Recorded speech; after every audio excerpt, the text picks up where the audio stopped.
Hey, hey, hope all is well. Get this. The White House has implemented a gender policy council. And implemented basically just means that they have set forth this thing. They put it into motion. It's set to make laws or conduct anything that they need them to do. The Gender Policy Council will focus solely on gender policy and equity, equality, focusing on those facing discrimination and bias in domestic and foreign policy development. So, my thing is, I don't know about you, but even if I am being discriminated against, I couldn't care less because I'm not concerned about that. I'm pretty sure most Americans are mostly concerned about the economy and how it's hitting their pockets. I'm pretty sure most Americans are trying to figure out how to feed their kids, and they're not focused on whether they're being discriminated against if they're in the LGBT community. But apparently, our White House thinks that it's okay for us to focus on gender policy because that's what's important right now. So, what do? We have to have governors in place. We have to have local politicians in place in order to ban and fight back the federal government because if we don't, then apparently you know that they're coming for your children. So, we have to protect the children. Now, one of the things that Governor DeSantis in Florida has done was he signed about 6 bills into law. They call it anti-gay bills, but it is what it is. It's basically bills to protect the children. Now, I say Governor DeSantis because I believe that Governor Abbott in Texas has followed his lead in making sure that he's starting to ban the exact same things because we're having issues within our schools like we've always had. And some of the bills that have been passed over the last few, let's just say, weeks, and don't take effect until September the 1st is HB 890, SB 14, SB 12, and SB 15. Now, I'm going to go over those individually and we're going to discuss how it's going to affect the school system. So, HB 890 has been approved by the Senate and it's sitting in the House because they're making some amendments right now. But this bill basically limits class lessons and campus activities, educator guidance regarding gender and sexual orientation. It requires the schools to notify the parents of any changes when it comes to curriculum or the teacher in the classroom. Now, the only thing that I have with that is it's great that they want to limit the lessons, but they shouldn't be talking about gender K through 12 in the first place. When I was in elementary school, I wasn't worried about who was gay in my class or loving them any less. I wasn't concerned about any of those things. I wasn't concerned about sex. I was concerned about riding my bike and being in the talent show. That was it.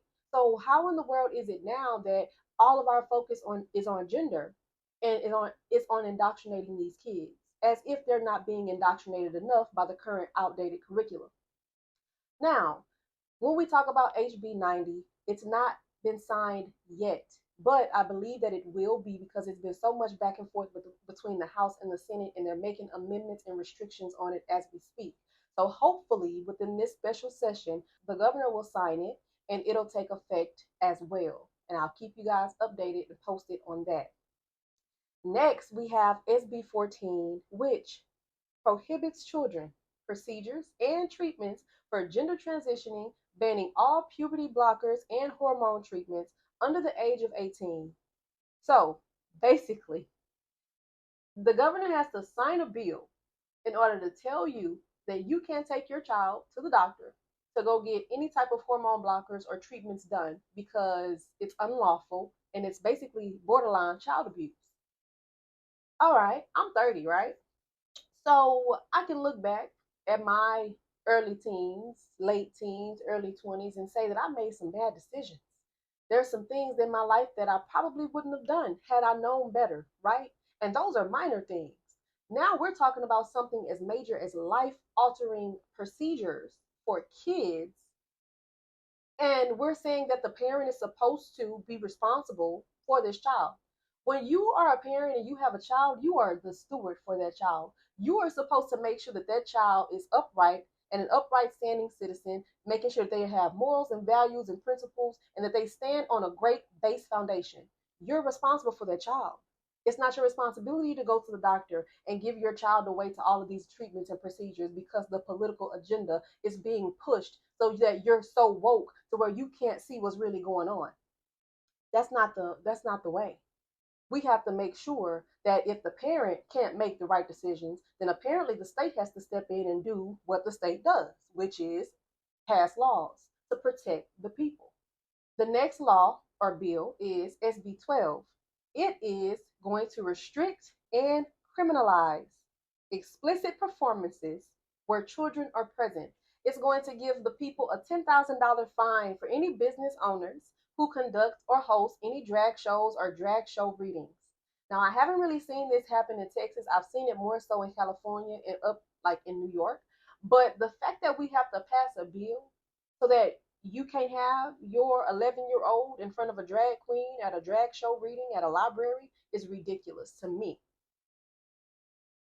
Why is it that we can't and you can't, for the ones who have children, make the conscious decision to know that our child doesn't need to be exposed to this type of act at such a young age? If they want to do that, let them make their own decisions when they get older. SB 15 allows people to sue colleges and universities that violate and prohibit trans athlete sport participation. Basically saying, if you're a man, go and play sports with a man. If you're a woman, you need to go play sports with the women. That's just basically what it is. It's set in stone already. I really don't know why we have to discuss that, because no matter how many sex changes you get or gender changes or what type of pronouns you want to be called, a man is a man and a woman is a woman. If you were biologically born a man, you are a man. If you were biologically born a woman, you are a woman. It does not matter what type of political agenda and ideologies they brainwashed you with. The facts are the facts. Now, last year, a similar restriction was passed regarding the grades K through 12, to where, of course, the kids can't be interacting with each other, and the boys can't play on the girls' teams and the girls can't play on the boys' team, and it should be that way. A man has testosterone, so he has no business playing sports on a female team. People say that the state shouldn't mingle in with the parental rights, or that the state should stay in a state's place and just make laws when it comes to regulating businesses and local affairs. But apparently the state has to step in when the parents aren't doing their job, because you have to understand that we have parents who are young minded, confused, and they really don't know how to raise a child. So when we have things like that going on, taking place, and we have those type of mentalities in the world right now that are following the woke agendas and following the ideologies that's coming down from the White House, you have to step in and make sure that the children are protected, because it's not about you and what you think and how you feel and what you believe. We have enough indoctrination going on in the system. We have enough people putting their children in schools, and you don't even know what your child is learning, because these teachers are so focused on pay raise to where they're not understanding the curriculum that they're spitting out to the children. They go to school, they get their certificate, they get out of school, they regurgitate all of the things they've been taught, and then they're sitting in class with their beliefs, their ideas, their terminology, however they feel, and they're teaching your children whatever it is that they want to teach your children. So it doesn't matter if your child comes from a biblical base, foundation, or background. It doesn't matter what you've taught your child and instilled in your child at home, because once they go into these public educational environments, their peers are going to influence them, and you don't know what that teacher is saying to them, because that teacher could have a completely different ideology than what you're teaching your kid. So what's really going on? So right now, it's not even about the curriculum. Right now, it's not even about the fact that we have to pass laws banning LGBT and woke agendas from entering into the schoolhouse. Right now, we have to focus on taking our children out of the schools. How do we homeschool? Because if the curriculum doesn't change, if they don't ban all of the things that's coming down the pipeline from the White House, your children are going to be even further indoctrinated. And not only that, but when you sit at home or when you're at work from 9 to 5 or 8 to 4, your children can't sit in front of YouTube and Netflix all day, because they're being even further indoctrinated by the things that they watch, listen to, and play on the games. You don't know what your children are listening to when it comes to the music. You don't know what they're watching on YouTube. It might look like a cartoon, but do you really know what that cartoon is talking about? It might sound like Kids Bop, but do you understand what those words and those lyrics are saying? Like, how much do you really pay attention to the things that your children are doing when you're in their presence or not in their presence? How much do you know about their teacher? How much do you know about the school that they're in? How much do you know about the curriculum? How much do you know about the standardized test? Did you know that you could opt out of allowing your child to take the standardized test? Did you know that that was a law? A lot of people don't know that. Number one, because they don't do their research. And number two, because the school system doesn't tell anybody anything or notify the parents of their rights. So you have to go and dig. You have to go and look and research to figure out what your rights are as a parent or what your rights are when it comes to your child receiving certain curriculum. That's not right. It should be giving willingly to let you know that you have options. You can teach your child because I promise you, if you look back, if you're in your late 30s, 40s, look back on all of the things that you learned or didn't learn, you'll see that it was so much more that you could have been taught at a young age that could have changed the trajectory of your life had you known it. So, how about you take what you should have known and should have learned and teach your child? Because in other countries, they gear their curriculum to trades and making sure that those children are using their gifts and their talents in school, especially in China. They're making sure that their curriculum is career based and that whenever these children go into those classrooms, they're learning life skills in order to better themselves and enrich their lives. They're not going into schools learning about arithmetic that they're not going to use in their life. They're not learning about poetry that they're never going to be asked about on a resume. They're not learning about anything that's going to belittle their education. We have so many issues that are at hand.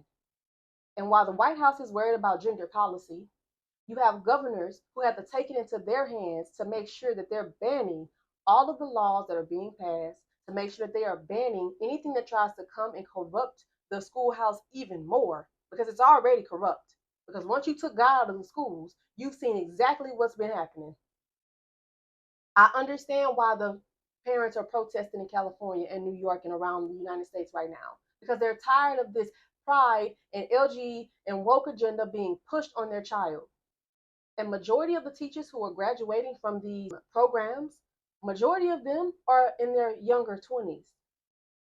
So you already know what their ideologies and ideas stem from. They're so linked to the government and what the government tells them to do, to where they're not even questioning what they hear from the government. They don't question what people tell them to do. They don't question any morals or values or principles. They just do whatever they want, and whatever they want goes into the class. So, what am I saying? I'm saying that you need to protect your child. I am saying that it is time for you to stand up, make sure that you understand the laws that's being passed and banned, and also know what your child is listening to, looking at, and being fed on a daily basis. You need to make sure that you know what teacher your child is learning from, and that if you don't like the teacher or the school, don't just keep changing them around, because all the schools are the same, because they all have the same curriculum. It's the curriculum. So that means you need to pull your child out of the public education system. And if you can't, how about you get with your community? How about you get with your family members that you're so close to and form some type of homeschooling program and get a community liaison to come in and help you guys out, to give you the resources that you need so that your child can actually learn something. Because just because they graduated 12th grade doesn't mean that they know a lick of anything about the real world. And I'm pretty sure majority of y'all can attest to that, because I know there's a lot of things that I learned that I haven't even used. But had I been able to focus and hone in on my talents and my gifts at a young age, do you understand where we would be as a society if we were given that privilege and given that opportunity? So I'm saying pay attention to your children. And I'm also saying protect your child, because you don't understand how much these people are coming for your kids. And the agendas are already at play. Matter of fact, the Gender Policy Council has already linked with the World Economic Forum, the G7, G20, and Build Back Better World Health Organization, among other initiatives. They've already gotten their budget. They've already implemented the strategy that they're going to use and the resources in working to collaborate with all of their agencies. They're already on it. So if they're on it, then that means that you need to be too. It is not time to let your foot off of the gas and allow your children to be in any environment doing anything with anybody or being under any teacher. It's time for you to take the reins, and it's time for you to make sure that you know what your child is learning at all times. So be blessed and have a great day.